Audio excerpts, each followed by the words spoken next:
Mərhum şair Eldar İsmail Böyütürk yazır ki, sevincimi kaman edib çalaydım mən bu yaşımda, sonbaharın buludu tək dolaydım mən bu yaşımda.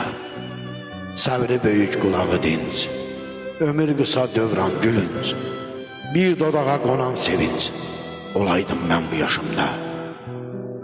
Mamır bitməz çöllərində, qayq üzməz göllərində, bir gözəlin həllərində solaydım mən bu yaşımda.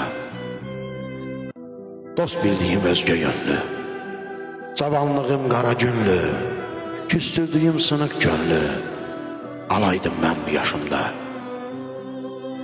Bezərkən dövrün qəsdindən, şadlanaydım qəm üstündən, yolunu sinəmi üstündən salaydım mən bu yaşımda. Sənlə yola yoldaş olub, gəncliyimə sirdaş olub, Eldar, göyçədə daş olub, qalaydım mən bu yaşımda.